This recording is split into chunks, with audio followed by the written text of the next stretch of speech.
चोर का रहस्य। बादशाह अकबर अपनी न्यायप्रियता के लिए जाने जाते थे। उनके राज्य में सभी उनसे बहुत खुश थे। एक सुबह रोज की तरह दरबार लगा था। तभी एक दरबारी लुटा पिटा सा दरबार में आया और जोर जोर से चिल्लाने लगा, जहाँ पनाह, मैं तो बर्बाद हो गया, मैं तो लुट गया, मेरा तो सब कुछ ही चला गया, कृपया मेरी सहायता करें। दरबारी को चीखता चिल्लाता देखकर बादशाह अकबर अचानक चौंक गए और उनकी समझ में नहीं आया कि वह दरबारी कहना क्या चाहता है। बादशाह अकबर बोले, भाई पहले शांत हो जाओ और आराम से बताओ कि तुम्हारे साथ क्या हुआ। दरबारी ने कहा, महाराज, कल रात एक चोर मेरे घर में घुसा और मेरा सारा कीमती सामान तथा नकदी चुरा ले गया। मुझे समझ में नहीं आ रहा कि अब मैं क्या करूं। वह सामान मेरे सारे जीवन की जमा पूंजी थी। आप मेहरबानी करें, मेरी मदद करें और चोर का पता लगवाएं। ऐसा कैसे हो सकता है? तुम तो महल की चारदीवारी के भीतर रहते हो, जो सबसे सुरक्षित स्थान है। महल के अंदर तो कोई बाहरी आदमी आ ही नहीं सकता। हो सकता है कि चोर काफी चालाक हो और वह महल की सुरक्षा भेद कर अंदर आ गया हो।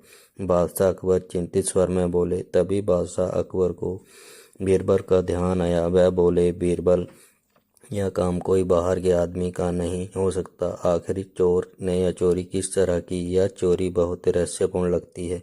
मैं चाहता हूँ कि तुम ही इस रहस्य का पर्दाफाश करो। बीरबल बादशाह अकबर की बात से पूरी तरह सहमत थे। वह भी सोच रहे थे कि चोर उनके ही बीच है, वह कहीं बाहर से तो आया नहीं। बीरबल ने बादशाह अकबर से कहा कि वह सभी दरबारियों को कुछ समय तक दरबार में ही रुके रहने का आदेश दें। बादशाह अकबर ने बीरबल की सलाह के अनुसार ही आदेश दिया। उसके बाद बीरबल कुछ समय के लिए बाहर चले गए। कुछ समय बाद बीरबल अपने साथ एक गधा लेकर लौटे। दरबारी गधे को देखकर हैरान रह गए। वह सोचने लगे कि भला एक गधा चोर को पकड़वाने में कैसे मदद कर सकता है।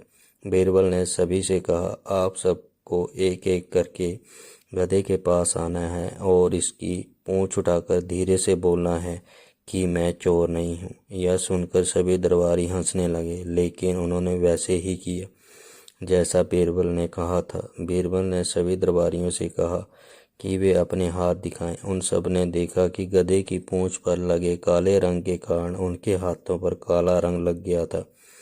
लेकिन एक दरबारी का हाथ बिल्कुल साफ था। उस दरबारी ने गधे की पूंछ को इस डर से नहीं पकड़ा कि कहीं उसके चोर होने का भेद न खुल जाए। उसकी इसी गलती के कारण वह पकड़ा गया। सभी दरबारियों और मंत्रियों ने बीरबल की बुद्धिमत्ता की तारीफ की। बीरबल ने भरे दरबार में चोर को पकड़वा दिया। बादशाह अकबर भी बीरबल की चतुराई देखकर बहुत अधिक प्रसन्न हुए। आशा करता हूँ आज की कहानी आपको अच्छी लगी होगी।